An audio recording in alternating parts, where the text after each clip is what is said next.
የወንጌል ብርሃን ዓለም አቀፍ ቤተክርስቲያን ባሳለፍነው ሳምንት ዘመናዊ አምልኮና የጸሎት ሕንጻ ለማስገንባት የመሰረት ድንጋይ ማስቀመጥ ደማቅ ስነ ስርዓት በቤተክርስቲያኒቱ ቅጥር ግቢ ተካሂዷል።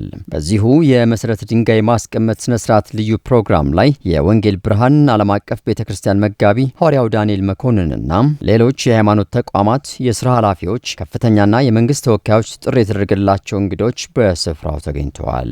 ወንጌል ብርሃን የምታስገነባው ይሄው አዲሱ ሕንጻ አምልኮና የጸሎት አዳራሽ በተጨማሪ ልዩ ልዩ ምቹ አገልግሎት መስጫ ክፍሎች ለተገልጋዩ ማህበረሰብ ተደራሽ የሚሆኑ ዘመናዊ የአገልግሎት ማግኛ ዘርፈ ብዙ ክፍሎችን ማዕከላት እንደሚያካትትም ታውቋል። መገንባት የጀመረው ዛሬ አይደለም። መሰረት መጣል የመጀመሪያው አይደለም። የብዙ ሰዎችን ህይወት ሲሰራ የነበረ የኖረ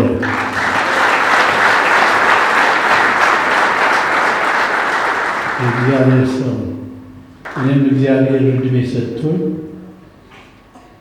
እሱ ጋር ዛሬ በመሆናችን ከሌሎች ወገኖች ጋር በጣም ነው ደስ የሚለኝ።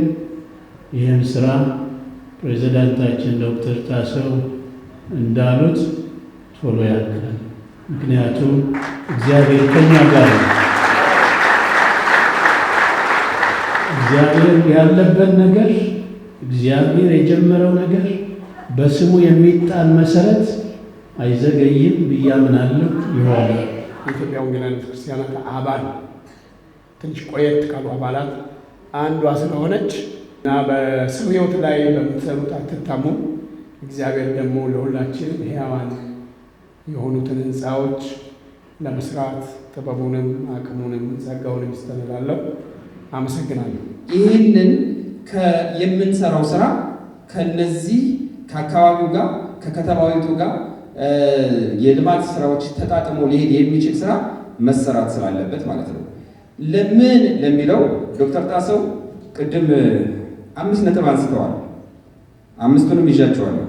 ጥራት፣ ፍጥነት፣ ውበት፣ ምቾት በቴክኖሎጂ ይህንን ነጥቦች በአሁኑ ሰዓት ከምዕራቡም ከምስራቁም ማለት አቅጣጫ ያለውን ቴክኖሎጂ በእነዚህ 5 ቫሪያብሎች እየፈተሽን እንገኛለን። የምናስቀምጠው ነገር የሚመጣውንም ትውልድ ፍላጎቶች እንዲሁም ደግሞ ይቺ ቤተክርስቲያን ሕፃናቶች፣ ወጣቶች፣ አዛውንቶች፣ አካል ጉዳተኞች ሁሉንም ሰብስባ የያዘች ቤተክርስቲያን ስለሆነ እያንዳንዱ የማህበረሰብ ክፍል የተለየ ፍላጎት ስላለው ፍላጎቶቹን ሊያሟላ በሚችል መልኩ የዲዛይን ምላሽ መሰጠት ስላለበት ከጊዜ ከገንዘብ ከውበት እና ከምቾት አንጻር ምቹ የሆነ ቴክኖሎጂ ኤክስፕሎር እያደረግን እንገኛለን።